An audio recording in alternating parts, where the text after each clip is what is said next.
Good afternoon, everybody, and thank you for joining us. The noonday gun has just gone off in our Cape Town studio where we are based, which signals the start of our weekly webinar. Welcome to our regular Thursday investment webinar brought to you by Real Estate Investor. My name is Neil Peterson. I'm the founder and content-in-chief of Real Estate Investor, South Africa's leading independent real estate content and education platform that's been established for more than 16 years. We're really passionate about serving the South African real estate investor and business community through our digital online platform, rei.co.za, our monthly digital magazine, Real Estate Investor, our virtual events and in-person conferences and seminars. I'm delighted to be your host and moderator for today's investment webinar. And today's topic is Seize the Advantage, Working, Living, Investing and Residency Options in Mauritius. And today's investment webinar is hosted in conjunction with Sovereign, your trusted partner offering bespoke services to companies, trusts, and individuals. And our special guests today are Richard Neal and Renee Silk, who I will introduce to you very shortly. So first, some brief housekeeping. To pose a question, we'd like you to interact with us all the time. To do that, you simply just type your question, submit it via the Q&A box and not the chat box, which is for general comments, located on the bottom right-hand side of your screen anytime during the webinar. And we'll specifically answer and deal with all of your questions after the initial discussions of the webinar on our Q&A panel discussion in the final session. There will also be a poll which will pop up on your screen periodically. Please select your option and submit, and we will publish the results during the webinar. Right, so now let's move on to the heart of today's investment webinar, Working, Living, Investing and Residency Options in Mauritius. As I mentioned, our special guests are Richard Neal, who's based in Mauritius. He heads up Sovereign Mauritius, and Renee Silk, she's a senior executive and also a Mauritius specialist at Sovereign Wealth based in Cape Town, but operates throughout South Africa. So we're really thrilled to have them both here today and share the unique opportunities to work, live, invest, and weigh up residency options in Mauritius. So in this webinar, you'll gain a comprehensive understanding of the benefits, legal frameworks, and incentives available in Mauritius, and learn how to leverage them to your advantage. And topics to be covered include structuring your business, explore the various options and structures available for establishing and expanding your business in Mauritius. We learn about tax incentives, the regulatory frameworks, and the favorable business climate that Mauritius offers. We also talk about obtaining residency, and we unravel the pathways to obtaining residency in Mauritius through business investment, job opportunities, or other residency options. We learn to understand the requirements, the processes, and benefits of different residency programs. We also look at property investment opportunities, and we delve into the thriving property market in Mauritius, and we discover the attractive investment opportunities available, and we learn about the regulations, the property types, financing options, and potential returns in this market. So everybody get ready to be inspired in this session to weigh up to your best options in Mauritius. So without further ado, let's welcome Richard Neal to our webinar stage. So welcome, Richard, and maybe you can tell the audience a little bit about yourself and how did you land up in Mauritius, and also about Sovereign and what you actually do.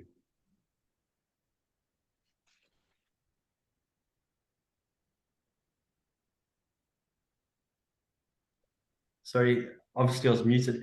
Thank you very much, Neil. So I'm Richard Neal from Sovereign Trust Mauritius Limited. I've been on the island for just over a year and a half. I used to work with Sovereign in South Africa as a colleague of Renee. I'm going to be able to give you and the audience a bit of insight as to what it really is like to lift up and move from South Africa and kind of land in Mauritius, and give you some insights as to what it really is like to live in Mauritius. There's certainly many pros, and there's some things that you need to maybe plan ahead to make sure that your move is as good as possible. So that's myself. I've been with Sovereign Trust for just over 10 years now. I spent 9.5 years in Sovereign Trust SA, so I'm keenly aware of what it is like to be a South African, the constraints you have in terms of business, the attractiveness of living there, but also the attractiveness of establishing offshore entities, as well as an opportunity to immigrate. So I feel like I'm a bit of a test dummy, and I'm keen to share my experiences. I'm going to hand over to Renee just to introduce herself. Thank you, Richard. Yeah, thank you, Neil. It's good to be back. Renee Silk. I've been with Sovereign Trust for 8 years now. Prior to that, I practiced law for 8 years.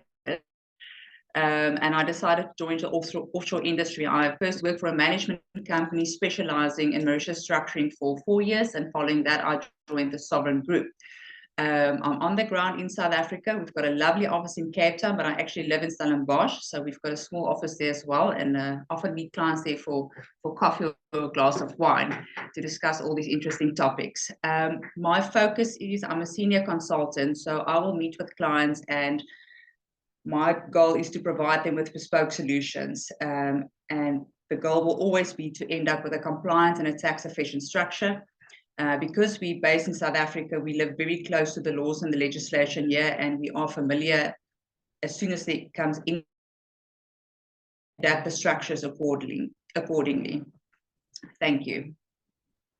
Awesome. So, Richard, are we going to get into, are you going to open up a little bit more about Sovereign and exactly what you do? And then I think we'll give Renee an opportunity. Fantastic. Yes. So, yeah. Maybe just we've introduced ourselves, now we introduce the company that we work for. So this is a very high level Reader's Digest version. It's very important that you know who you're dealing with, that it's got prestige, it's got the right licensing, it's got the experience, and it's got the client's best interest always at heart. So to give you a brief snapshot of Sovereign Trust, we're an international management and trust company.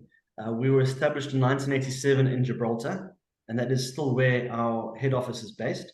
We've got just north of 160 staff in our Gibraltar office. So from 1987 to a large degree, pretty much every single year thereafter, we set up another office in another financial service center.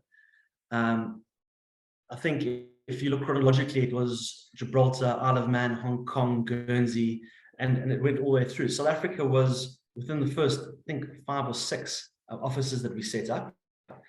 And what we do by and large part is help clients set up international structures. So that could be operating companies, it could be asset holding companies, it could be family planning trusts, it could be funds, foundations. We've gone through the whole gamut through our now 23 offices around the globe. To give you an appreciation of our size, we've got 20,000 clients around the world, and assets under administration or asset under management to a certain degree of $20 billion. Client-wise, we kind of play in the sweet spot. We're not dealing with international companies like VW and Anheuser-Busch. You know, they would absorb a company like us, but by the same token, we aren't mom and pop shop, a service center. We really kind of focus ourselves on entrepreneurial ventures, on clients that have got a very specific skill set, so experts in IT, in banking, in mining, and really what we try and do is show them what the world can offer when it comes to setting up international structures or relocation, and just providing as much support as we can and making it as easy as possible. Our South African office is to a certain degree a facilitation office or a sales office. We don't set up South African companies and trusts, but our staff there and my colleagues there are totally expert when it comes to giving the right advice and foresight and dealing with pretty much the nasties that can go wrong if you do structuring internationally in an advised way. So just to run through our not generic, but our wide-ranging offerings, it's corporate services. So we set up companies, private client services. So that could be setting up foundations and trusts. We do retirement planning. That's a big and growing part of our business. So effectively setting up wealth planning tools for one's autumn years, and that can be very tax efficient as well as a great way for dynastic planning. We also do insurance and ancillary services. So we can register aircrafts, we can register yachts, we can help with a myriad of things when it comes to offshore. But our bread and butter is really helping clients set up companies, set up trusts, and also relocation in terms of getting residency and citizenship.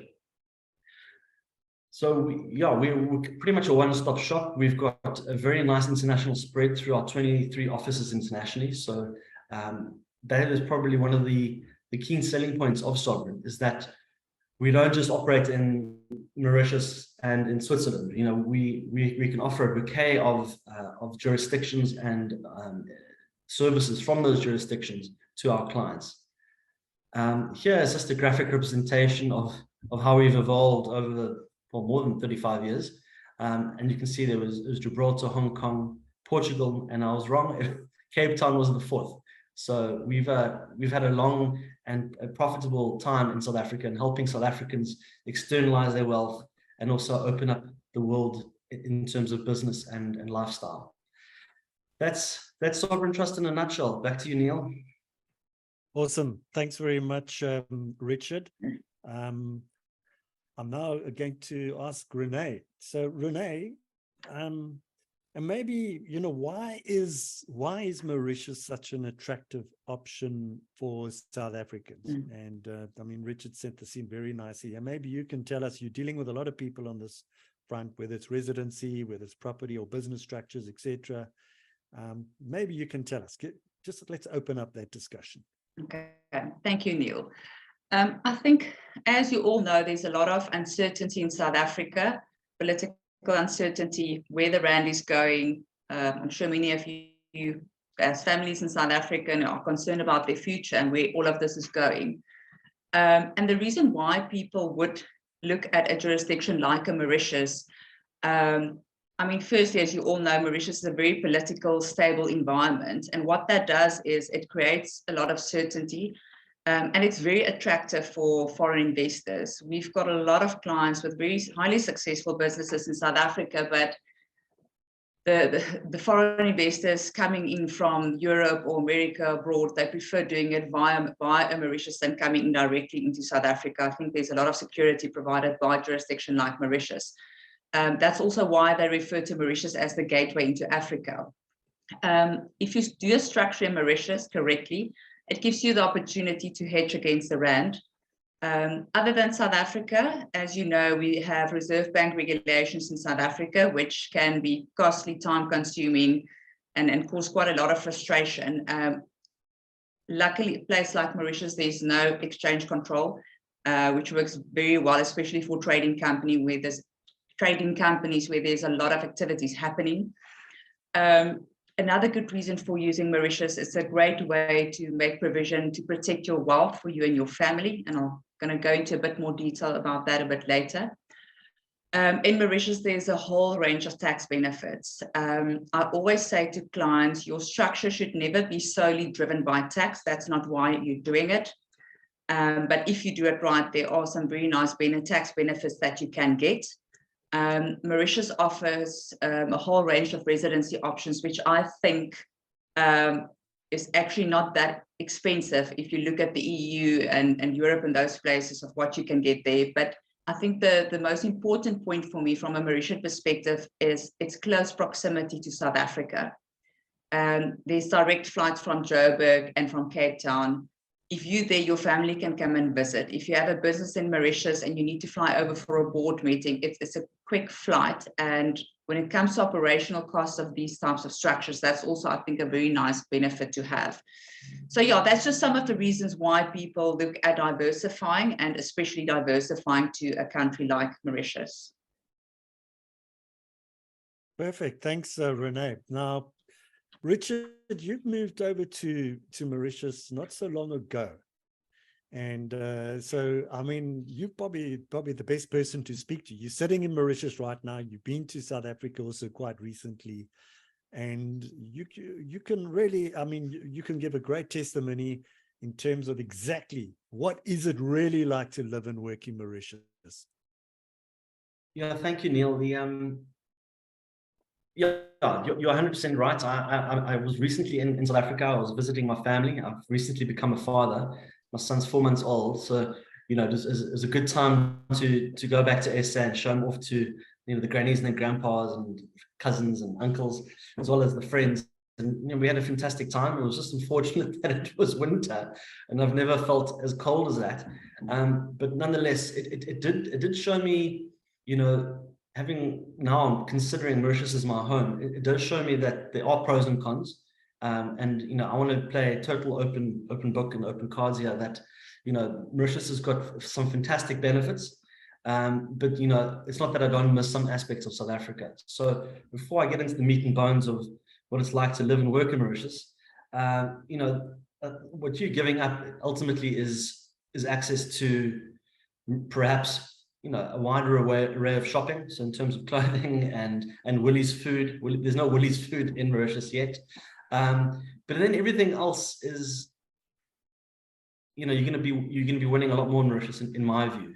Potentially, well, especially for young families, for young professionals, as well as those that are wanting to retire. It really does hold a lot of benefits. But I'll explain what those benefits are, and I'll see if the audience feels that this is their bag and what they want to get out of life.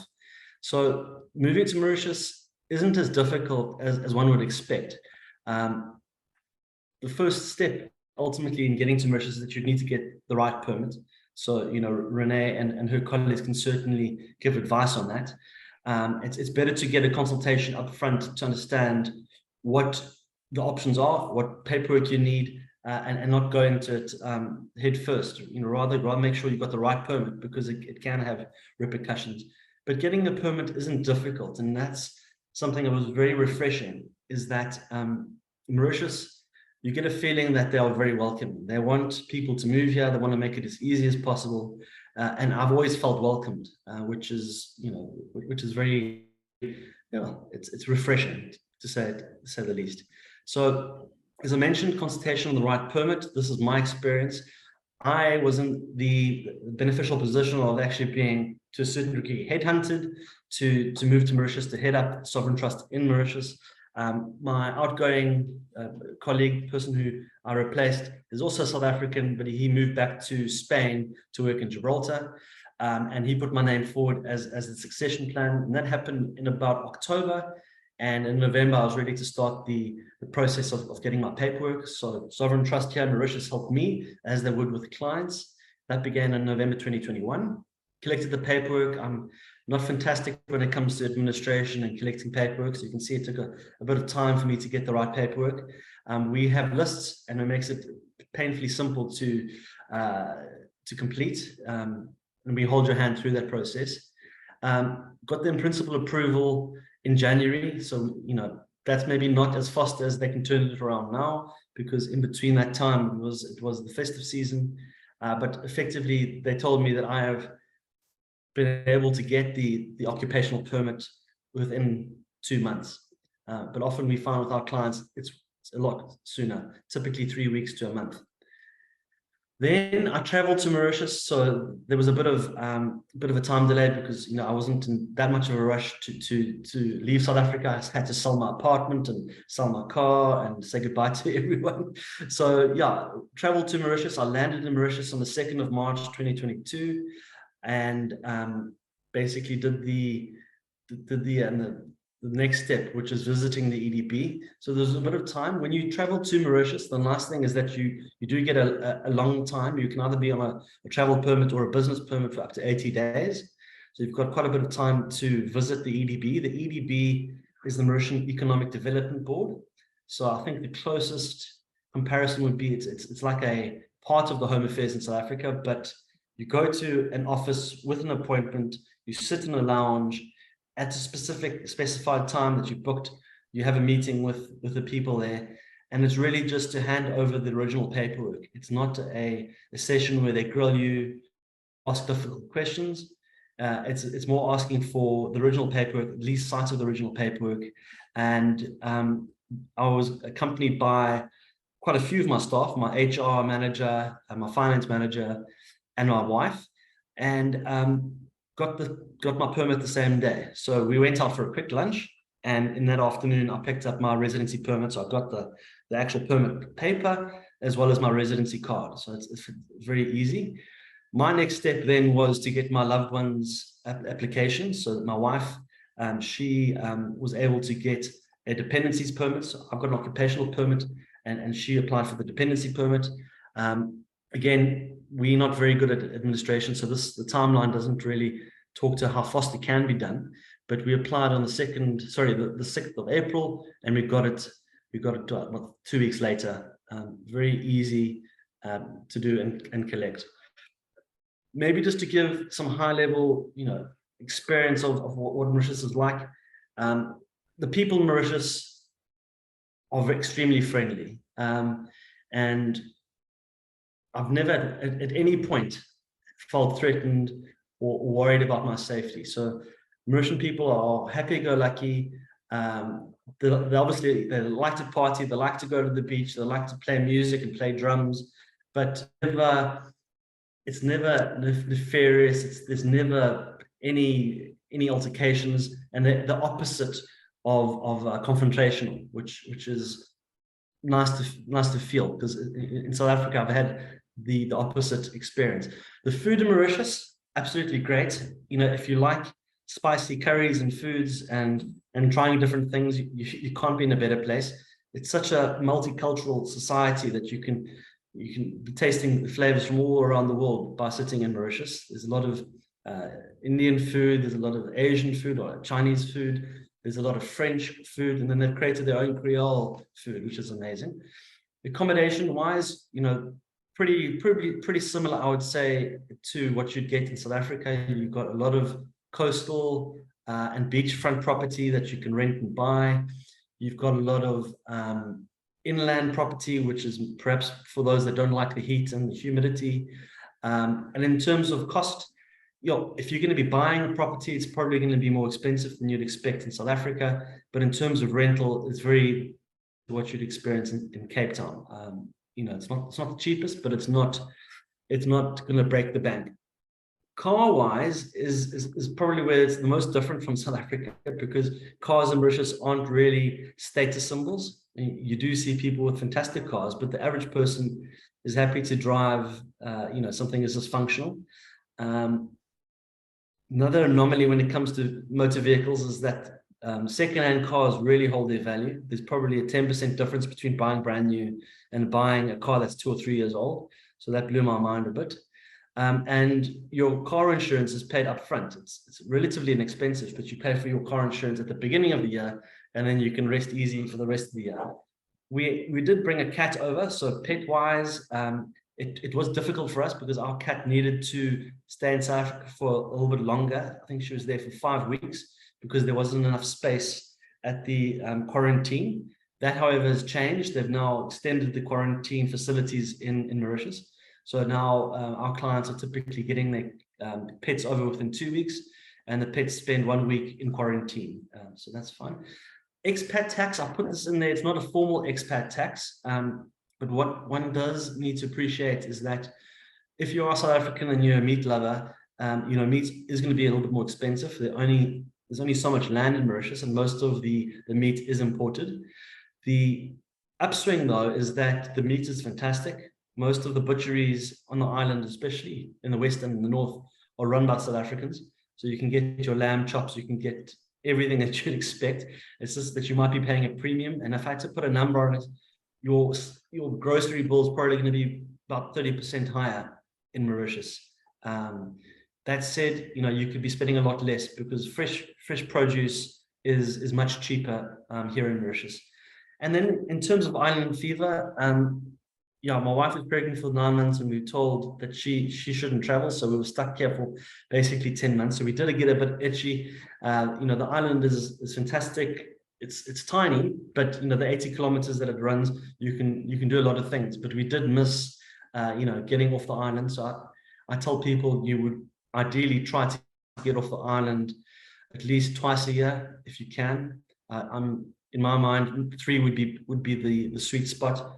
Travel back to South Africa, go to Europe.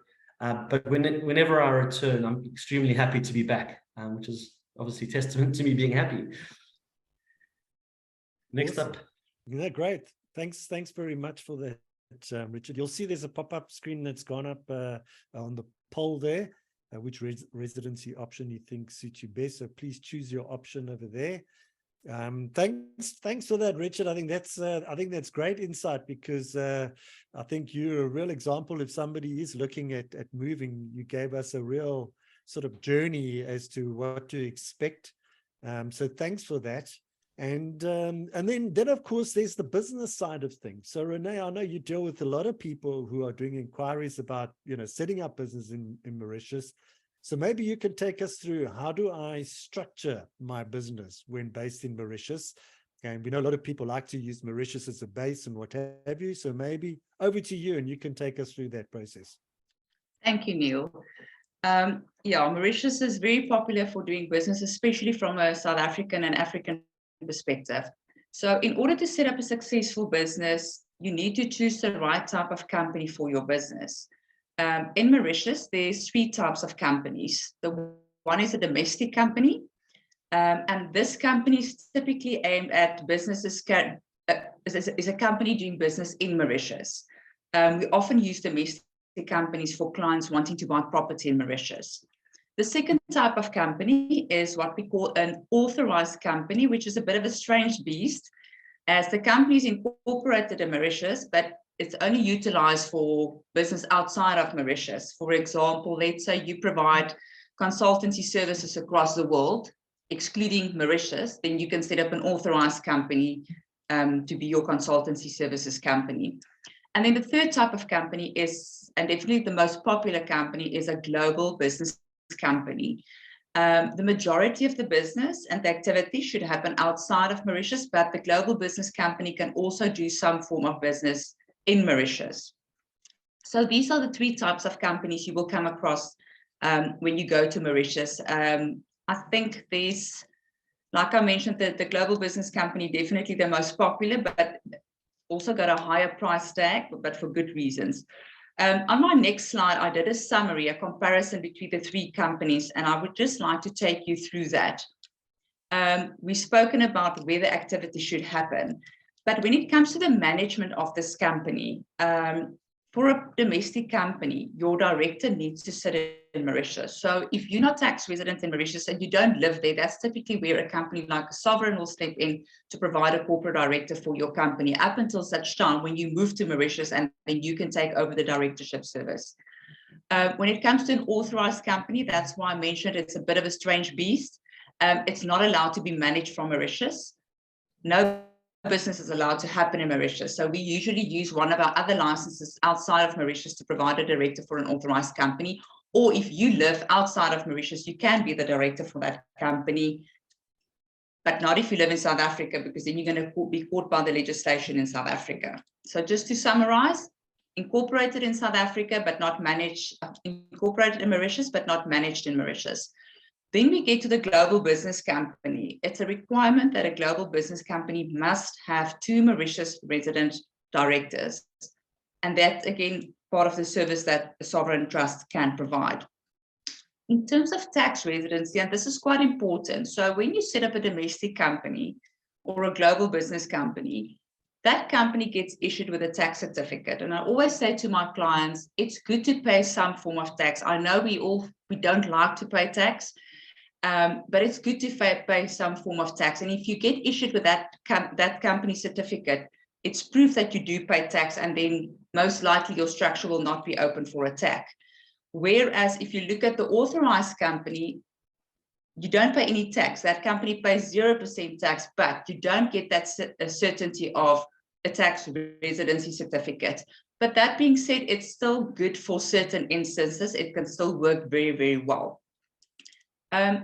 If we look at the taxes of these 3 companies, a domestic company, local company taxed at 15%, an authorized company taxed at 0%, and a global business company, the tax rate is between 3 and 15%, depending on the activity of the company. For example, if you set up a global business company in Mauritius and it holds shares in a subsidiary in South Africa, it's a holding company, and the tax rate in Mauritius will be 3%. If your global business company use it as a trading company, the corporate tax rate will be 3%. But if your global business company acts as a consultancy company, then your tax rate will be 15%. In terms of DTA access, so when I refer to DTA, that refers to a double taxation agreement. And a double taxation agreement is an agreement between two countries where they arrange who holds the taxing rights, because it often happens that a client does business in more than one country. And if you get access to that agreement, you will not get taxed twice. The DTA also gives you the opportunity to reduce your withholding tax rate on royalties, dividends, and interest. For example, in South Africa, if a company declares a dividend, the withholding tax you'll pay will be 20%. But let's say you set up a global business company holding shares in your underlying company in South Africa, and South Africa declares a dividend up to Mauritius. Due to the double taxation agreement, your withholding tax rate will be reduced from 20% to 5%. So getting access to those DTAs can be quite advantageous. So choose the right type of company, and you're welcome to set up a consultation with us to discuss that. It's not as easy as just choosing the right company. Then there's a bunch of other boxes you need to tick as well. And if you look at my next slide, after we've decided what company is going to be best for your needs, then you need to choose the right structure. There's a lot of companies that can set up structures, trusts, and companies across the world. But the challenge comes in to make sure that you've got a compliant and a tax-efficient structure. And because we're dealing with Mauritius, we need to comply with their regulation and their legislation.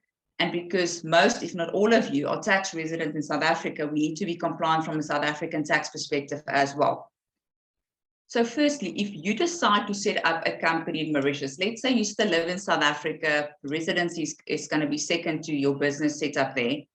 Whether it's a global business company, a domestic company, or an authorized company, if you set that up and you hold more than 50% shares of that company in your personal name, being a South African tax resident, SARS will deem that company to be a controlled foreign company. And the effect of that is that that company will be subject to tax in South Africa, not in Mauritius.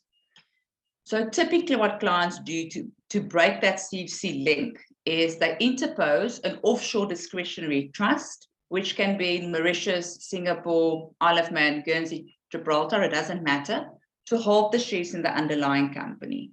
And by doing that, number one, you break the CFC link, and number two, you're creating your offshore estate.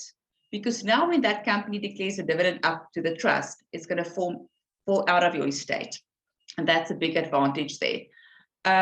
In terms of the director that's going to sit on that company, due to place of effective management, it should ideally not be a South African tax resident,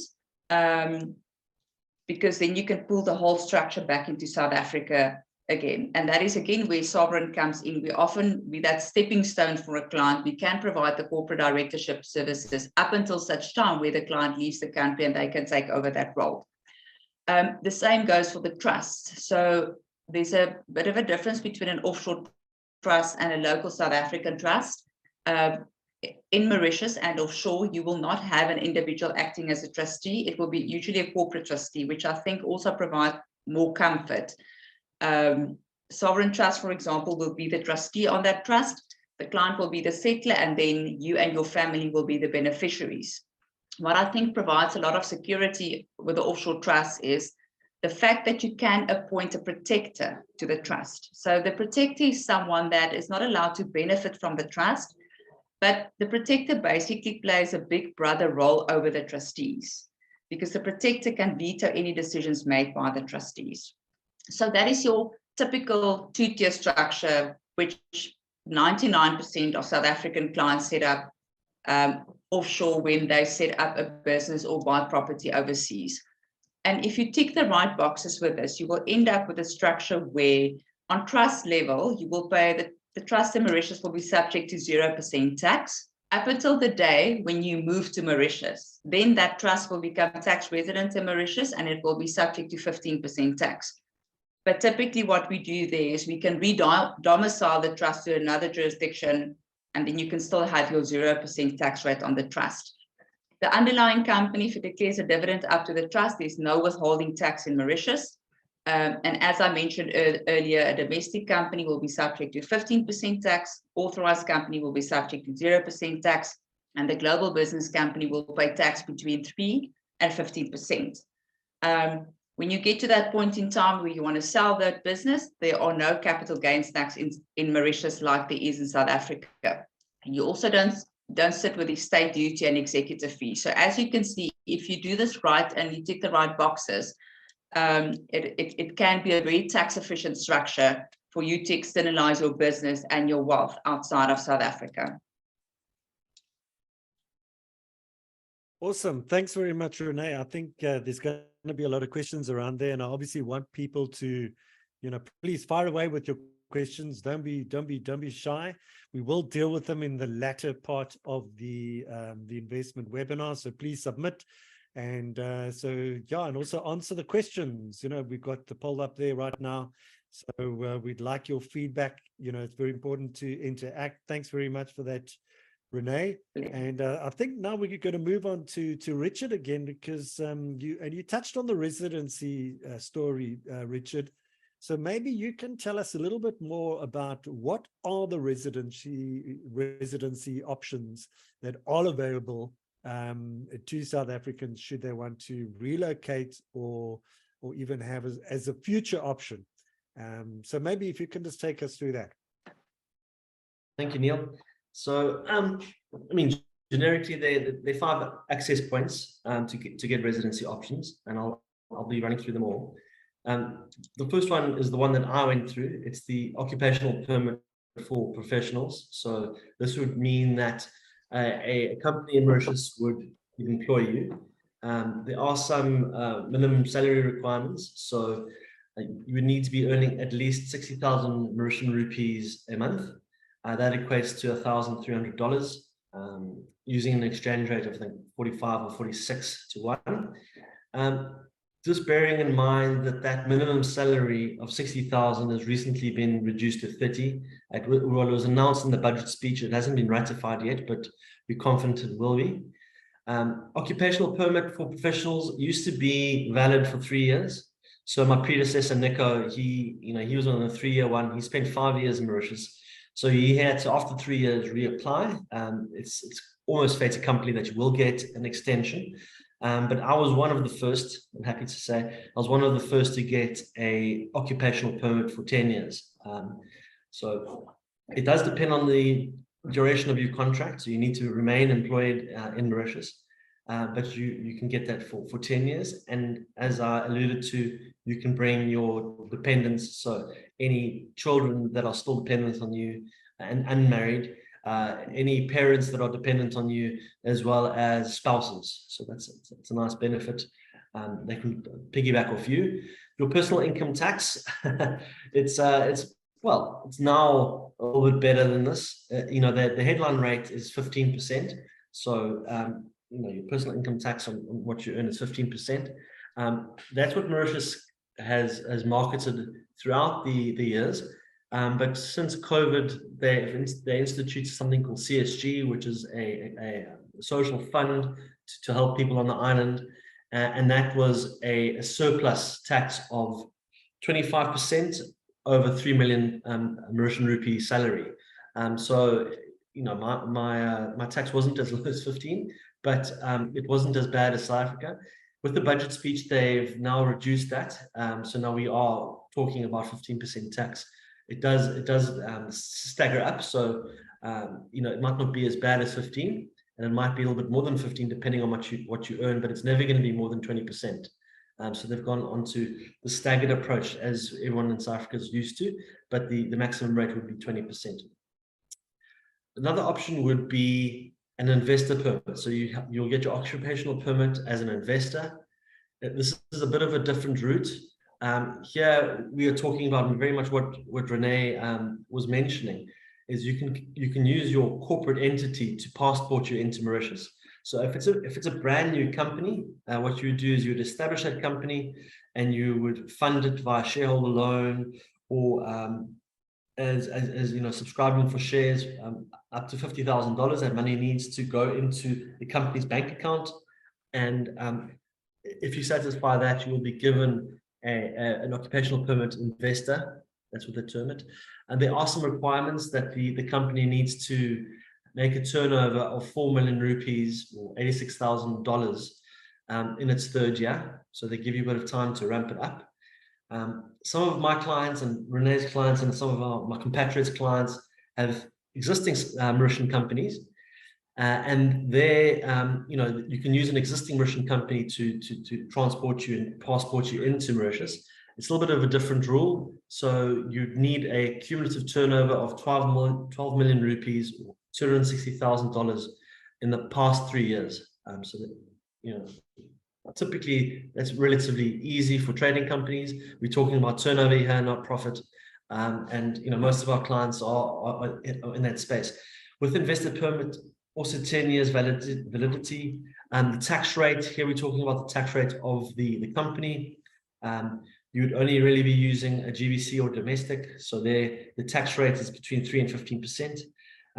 That's where Renee and myself and our other colleagues would be able to advise you on what the revenue types would qualify for that exemption or that reduction down from 15 to 3%. But at most you'll be paying 15% in the company. There is attached to the investor permit something called the innovator permit. So here there's no minimum investment. You don't have to put a specified amount into the company, but it needs to be approved by the EDB, so the Mauritian Economic Development Board, and quite a wide array of industries that they are sponsoring. But they do want to see that 20% of your R&D component is actually expensed in Mauritius, and that's for obvious reasons. They want to have you spend money in Mauritius to develop your patents or your product, which is understandable. The third type is for people that make their own luck. So the self-employed, much like with an investor, the self-employed, you're making your own luck and you can create your own opportunities. Here, your minimum investment is $35,000, and you need 2 letters of intent from potential clients. So usual suspects here are medical professionals, professionals like architects, lawyers, accountants. This is what we're really talking about here, because they'd be setting up a practice within Mauritius. They would fund their entity, typically their company or partnership, with $35,000, and just show that there is local or foreign demand for their services. Again, the validity is 10 years, which is healthy. Annual business income needs to be $800,000 from the third year, so that's $18,000. And again, your personal income tax is quite easy to understand. You can bank on 15%, and sometimes it's going to be between 12 and 18%, which is highly palatable. With all of these permits, you're able to extend it after 3 years of permanent residency, and I'll get to that soon. The final option, not the final option, but the final option in terms of permits, instead of purchasing property, is the retiree permit. This, in my mind, is where it's the most easy to get into Mauritius, but also where we've seen the most clientele. The access points are easy in terms of age as well as in terms of quantum of money. So here it's open to persons over the age of 50, which is young. It's a young age to retire.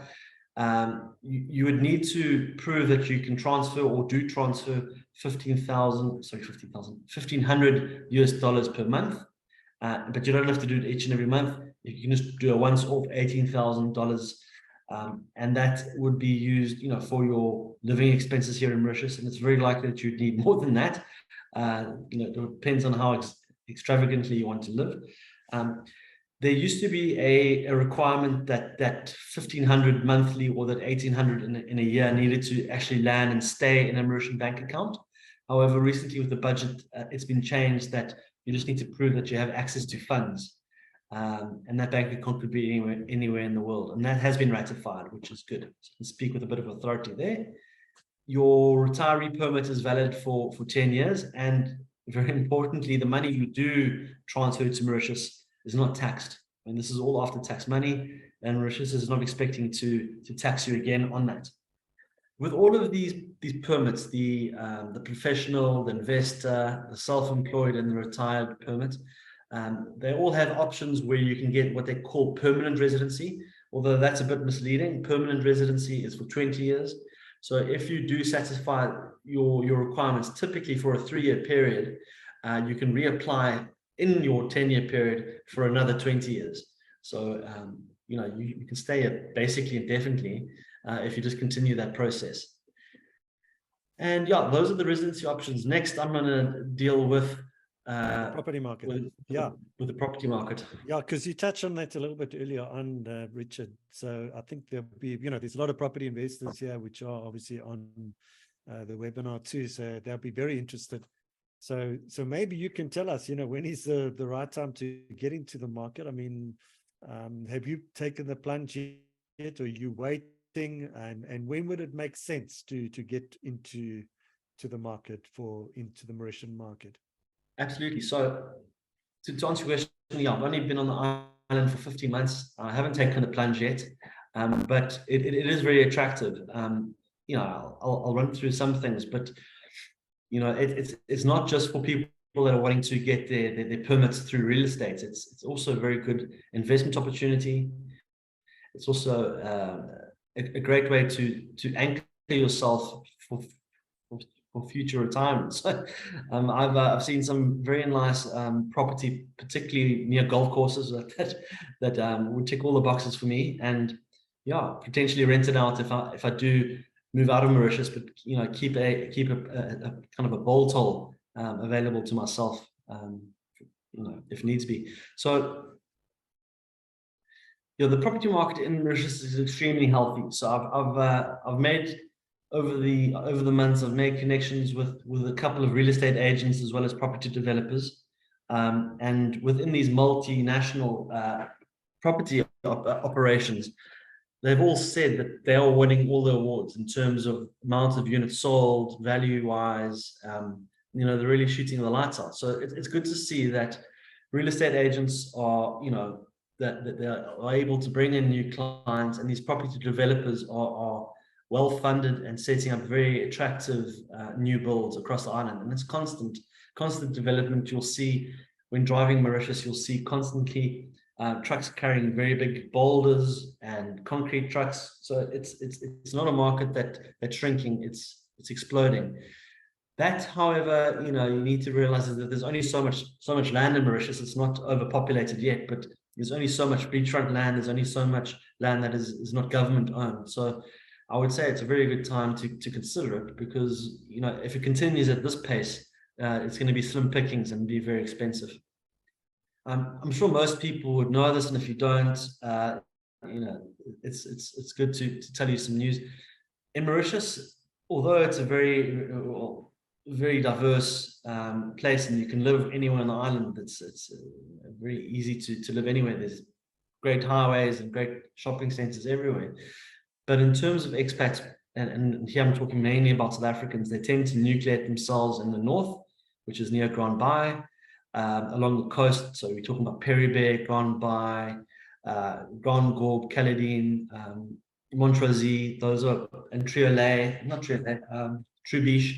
Those are typically where you'll find South African expats, and most of the restaurants that are owned and operated by South Africans, whether it be Portuguese, Greek, Italian. So it's nice to hear the Afrikaans accent every now and again, and speak to some expats about the rugby and stuff. But generally, the north, yes, near Grand Bay, and then in the west, you're talking about Tamarin and Black River. It's a little bit more removed in the west, a little bit more quiet. So I think the north would suit people that are, you know, relatively active and working and young, and perhaps have young families, because that's where most of the international schools are. Whereas the west is more developing. It's not to say that they don't have these facilities, but it's perhaps more for the people that are able to work from home, for those that are near retirement, or for those that don't mind, you know, a little bit of a commute from the west to the north. So, you know, why would a person want to buy property? I mean, yeah, if the permits you know, don't necessarily fit what you're trying to achieve, or what you intend, a property purchase would make a lot of sense. It also makes sense for a person who wants to invest in a very politically stable, in a very economically stable environment, in a property that you can effectively buy, you can bank on it increasing in value as well as getting a rental return, and or while that happens, you've always got a plan B, and that's what a good portion of our clients want, is to buy a property that they know is going to appreciate in value and not be as bad as what I've heard is happening in Gauteng and Joburg, where property prices are plummeting. Buy a property that is generally a new build, that it's going to go up in value, that you can get very healthy rental returns. The rental returns, as I mentioned, very similar to Cape Town for what you're getting. And if you do ever want to move to Mauritius for whatever reason, fears of safety or getting really full of the load shedding, you've got a property to move into. So it's a great plan B. There are a couple of access points when it comes to buying property. It's luckily it's on the up and up in terms of accessibility. So it used to be $500,000 that you'd have to spend to get a permanent residency permit through property. That's now been reduced to $375,000. You used to be limited to these resorts or these types of properties. So the integrated resort scheme, so that was buying a portion of either a hotel or a similar type of resort. The real estate scheme was ones that weren't for that. They were smaller in size and weren't as big as these hotels. The property development scheme is more ecologically and social focused. So here we're looking at environmentally friendly buildings. We're looking at solar, things that are of that. What's happened more recently is these PDS, these property development schemes, have focused themselves more on senior living.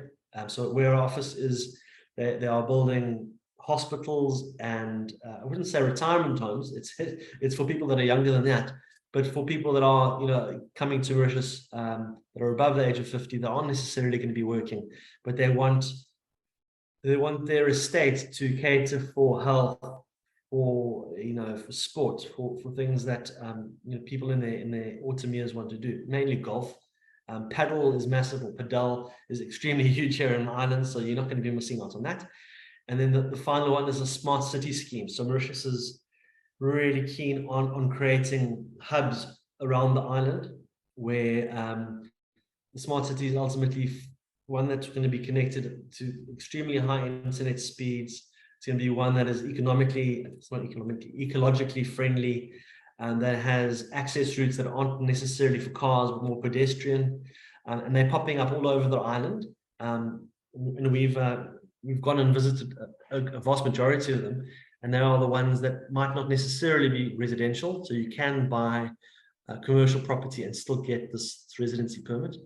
And when you look at their presentations, it looks fantastic. They're creating almost a Parisian smart city in the middle of the island, portion of the island called Mocha. And once that's done, I'm pretty sure I'll move there, because it's going to be like Europe in Mauritius, where they've got walkways, they've got coffee shops, bars, and office buildings along a boulevard, which to me just sounds amazing. Now, those are the schemes that people have usually gone into. With the budget speech that came out about 2 months ago, they've actually opened up the island now entirely. So in the past, you were only able to buy these specific schemes as a non-resident. Now you're able to buy any property on the island, as long as it's over $500,000. And the caveat is that when you buy that property, there's a 10% surcharge, effectively a tax that you are donating to the government. So if you're buying a property that's worth 500,000, you add 10%, and that's another 50,000. But that means that you can buy anywhere on the island. You can buy beachfront, you can buy farmland, you can buy anywhere you want. So they've really opened up the island massively. It used to only be very small and generally inflated properties with inflated prices. Now the island's your oyster. Great. Thanks very much, Richard. I think let's move on to the questions. There's quite a few questions that have actually come in. So could I ask you just to also close your screen there, close your screen down there, Richard, that we can get a visual of all of us over here. Thanks very much. That was great insights from both of you, Richard and Renee. So a few questions, and I can't believe how quickly the time has marched on. So there's a question in terms of, and this one I think is for you, Renee, can a trust that is already set up in South Africa move its residence to Mauritius? Thank you, Neil. In theory, you can, but from a practical point of view, it will be very difficult because you will have to approach the Reserve Bank and get permission to move any assets offshore. Okay, great. And then the second part is, can a trust set up in Mauritius own shares in a company in South Africa, or is it essential that a global business company be set up? No, it's not essential. So you can set up a Mauritius trust to hold shares directly in a South African company. You will, however, not have access to the double taxation treaty network to get access to the reduced withholding tax rates. But it does sometimes happen that, because it can get a costly exercise, that clients do it in phases. They start with a Mauritius trust and then later they'll interpose the offshore company if required. Right. Okay, and question here from Rudy, what period of time do you need to spend in Mauritius per year on a retirement permit? I think that's for you, Richard. Also, the nice thing is that once you've got the retirement permit, there isn't a physical presence test. So you're effectively able to, as long as you prove that you are transferring that money in monthly, or that you've done that $18,000 in that year, you don't have to physically be present in Mauritius. So that gives you a nice flexibility. And I've got a close, started as a client, but a close friend now who doesn't spend that much time here in Mauritius and is gallivanting the world, but he has the ability to retain residency in Mauritius. Okay, so is one able to go in via retirement permit and then set up a business later? Who wants to crack at that? Renee, or both for you, Richard? I think that also is a retirement aspect. So yeah, I think I'll tackle the. The retirement permit ultimately means that you're moving to Mauritius and you're not working. So you can certainly move to Mauritius with the retirement permit, and at a stage when you want to set up a company and fund it to that certain level, which is $50,000, you would effectively change permits, and because the retirement permit unfortunately doesn't allow you to work within the island. Okay, great. There's a question on costs, and I think that's for you, Renee. What is the approximate costs of setting up and maintaining the Mauritius Trust and company structure shared earlier on? Okay. Not a straightforward answer, but to give you an idea, on a Mauritius Trust, and I'm not going to talk setup now, this is just your annual maintenance fees. It's probably going to cost you about $2,300, $2,500 per year to maintain that trust. On the company, it really depends on what type of company you do and what type of licenses we apply for. The domestic company is definitely the cheapest option of the lot, but that has limitations to it. So if you want to buy property in Mauritius, you'll probably set up a trust with a company for the company to buy the property. In some instances, it's not necessary to have that company. You can just buy the property in the trust.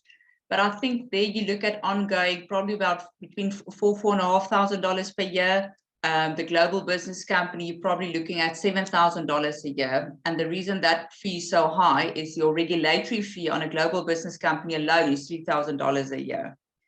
And you have to have two Mauritius resident directors, and the authorized company is a bit between the two. But it depends what you want to use this for. I also have clients that they want a global business company because they want access to the double taxation agreements, but because of the high fees, there's other jurisdictions we can look at. If you don't have a link or need a link to Mauritius, we can do it through Cyprus or Singapore, which it's going to be, you're going to almost cut those fees in half. Okay.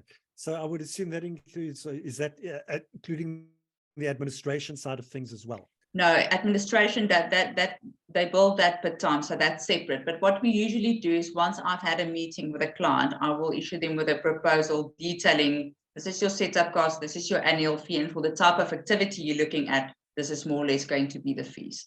Okay. Some clients bill once a month and other issue 100 invoices a month. So obviously it's difficult just to say a fee. Absolutely. No, for sure. You got to look at the type of business, etc. Okay, this the last question, which is on property there, Richard.